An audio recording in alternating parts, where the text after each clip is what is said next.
మీ business ఏదైనా మీ ఊర్లో promotion చేయాలంటే అది సుమన్ టీవీతోనే సాధ్యం. ఇప్పుడే సంప్రదించండి.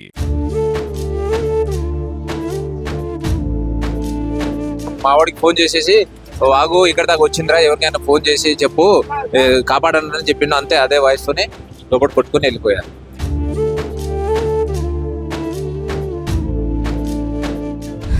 ఆడబిడ్డ అంటే ఎంత దూరంలో ఉంటుందో మాకు తెలియదులే, కానీ మాకు ఒక్కడే ఆడబిడ్డ.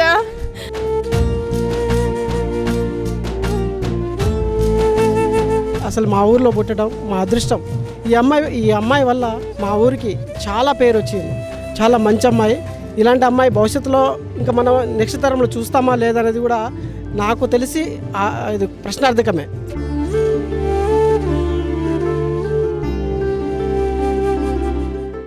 ఎవరి తలరాత ఎలా ఉంటుందో తెలియదు.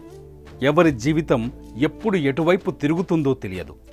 మరణం ఏ రూపంలో వస్తుందో, ఏ క్షణంలో వస్తుందో అంతు చిక్కదు. ఆకేరు వాగులో కొట్టుకుపోయిన అగ్రికల్చర్ సైంటిస్ట్ అశ్విని కథ వింటే కన్నీరు ఆగదు. మృత్యువే ఆమెని పిలిచిందా, ఆమె నుదుటి రాత అలాగుందా అనే బాధ కలుగుతుంది. మరణం ఇంత త్వరగా వస్తుందని మాత్రం అశ్విని అనుకోలేదు.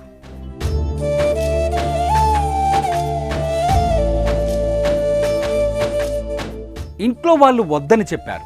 తండ్రి కూడా వారించారు. సోదరుడు వద్దు చెల్లి అని బతిమాలాడు. అయినా అశ్విని వినలేదు. ఆఫీసులో ముఖ్యమైన పని ఉందని మొండిగా ఇంట్లోంచి బయలుదేరింది. అశ్విని కోసం ఆకేరు వాగు మృత్యువులా కాపు కాచింది. అశ్విని, ఆమె తండ్రి మోతీలాల్ ప్రయాణిస్తున్న కారు మహబూబాబాద్ జిల్లా మరిపెడ మండలం పురుషోత్తమాయగూడెం బ్రిడ్జిపైకి రాగానే వరద విరుచుకుపడింది. కారును నీరు చుట్టుముట్టడంతో భయంతో అశ్విని తన అన్న అశోక్కు ఫోన్ చేసింది. అతను 100కు డయల్ చేసి మళ్ళీ అశ్వినికి కాల్ చేసేలోపే ఆమె ఫోన్ ఆగిపోయింది.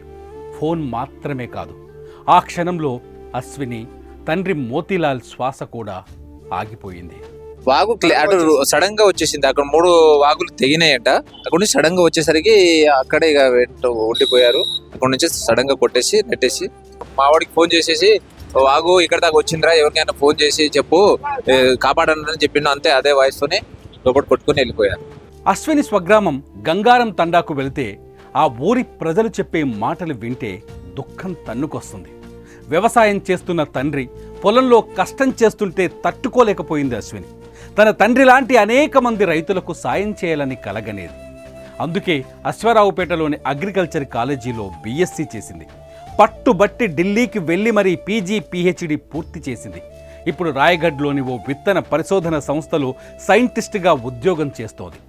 కానీ మరణం ఇంత త్వరగా వస్తుందని మాత్రం అనుకోలేదు.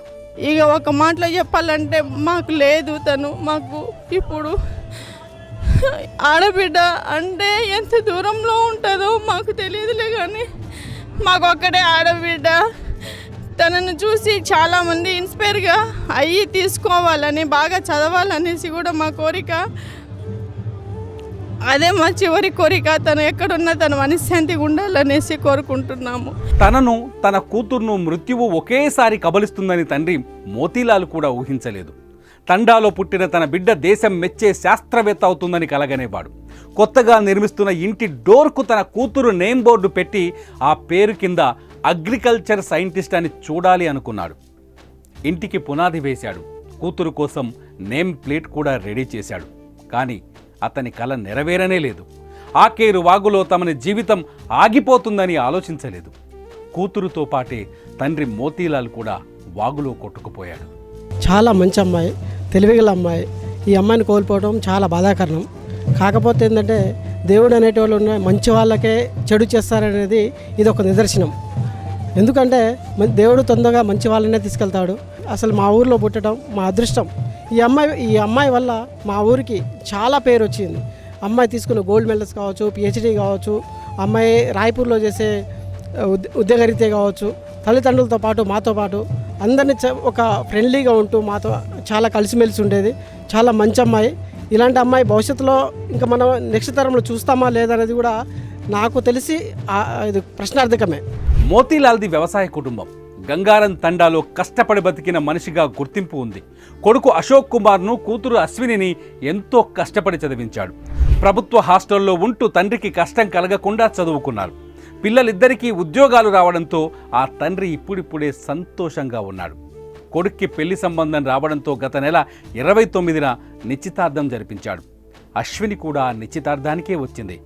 అలా అనుకోని ముప్పుకు గురయ్యి ప్రాణాలు కోల్పోయింది. ఒక చోట అశ్విని మృతదేహం, మరో చోట తండ్రి మృతదేహం. ఆ రెండింటిని చూస్తే గుండె తరుక్కుపోతోంది. తండ్రి కూతుల డెడ్ బాడీలను రెండింటిని ఒకేసారి గ్రామానికి తీసుకురావడంతో గంగారం తండా గుండెలవిసేలా రోధిస్తోంది. అశ్విని సాధించిన విజయాలను గుర్తు చేసుకుని బోరున విలపిస్తోంది. చిన్నప్పటి నుంచే అశ్విని అన్నింటిలో చురుకుగా ఉండేదని చెబుతున్నారు. చదువుతున్న సమయంలోనే యూనివర్సిటీలో గోల్డ్ మెడల్ సాధించిందని గుర్తు చేసుకుంటున్నారు. అశ్విని బతికుంటే తమ ఊరికి మంచి జరిగేదని చెబుతున్నారు. వ్యవసాయ శాస్త్రవేత్తగా ఎంతో ఎత్తుకు ఎదుగుతుందని కలగన్నామని, మరణం ఇంత త్వరగా వస్తుందని ఊహించలేదని చెబుతున్నారు. Personally, like we are seeing her as a very good girl. Like she's kind of ideal for everyone. Like people are thinking like if girl is there, like she should be like this. And she is very motivated to others. Yeah, so she was very motivating, and she was having very positive aura. So people were liking that, and people were like to be around her. So she was motivating the people, and she was totally positive most of the time.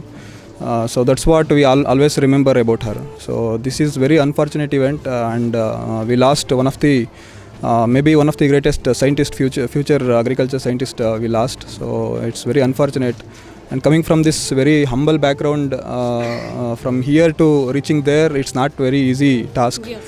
So it's really disheartening to see this unfortunate event. We cannot, no one imagined this. Ashwini మరణ వార్తను తట్టుకోలేకపోయారు ఆమె స్నేహితులు. ఆమె చనిపోయిందని తెలియటంతోనే ఢిల్లీ నుంచి హుటాహుటిన గంగారం తండాకు చేరుకున్నారు. కడసారి తమ స్నేహితురాల్ని చూసి కన్నీరు మున్నీరయ్యారు. మిత్రమా, మమ్మల్ని విడిచి వెళ్ళిపోతున్నావా అంటూ బోరున విలపించారు. కానీ అశ్విన్ నాకు ఎంఎస్సి జాయిన్ అయినప్పుడు ఐఆర్ఐ న్యూఢిల్లీలో క్లాస్మేట్గా జాయిన్ అయినప్పటి నుంచి పరిచయం. తను అప్పటి నుంచే మాకు అందరికీ ఇన్స్పిరేషన్. ఎట్లా అంటే యూజీలోనే 10 గోల్డ్ మెడల్స్ తీసుకొని వచ్చింది. సో దాని నుంచే మేము అప్పుడు నుంచి చాలా ఇన్స్పైర్ అవుతుండే ఎంటైర్ క్లాసు. అంతే మనిషి జీవితం. 24 ఏళ్ల వయసులోనే ఎన్నో విజయాలు సాధించింది అశ్విని. యువ శాస్త్రవేత్తగా మంచి గుర్తింపు తెచ్చుకుంది.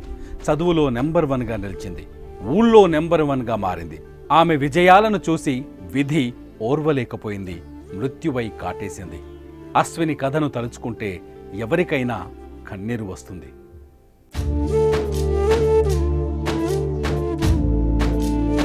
మావాడికి ఫోన్ చేసేసి, వాగు ఇక్కడ దాకా వచ్చిందిరా, ఎవరికైనా ఫోన్ చేసి చెప్పు కాపాడని చెప్పిండు. అంతే, అదే వాయిస్తోనే లోపల కొట్టుకుని వెళ్ళిపోయారు.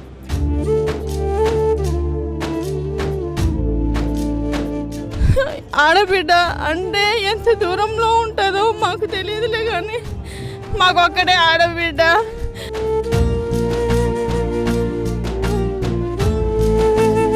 అసలు మా ఊరిలో పుట్టడం మా అదృష్టం. ఈ అమ్మాయి వల్ల మా ఊరికి చాలా పేరు వచ్చింది. చాలా మంచి అమ్మాయి. ఇలాంటి అమ్మాయి భవిష్యత్తులో ఇంకా మనం నెక్స్ట్ తరంలో చూస్తామా లేదనేది కూడా నాకు తెలిసి ఇది ప్రశ్నార్థకమే.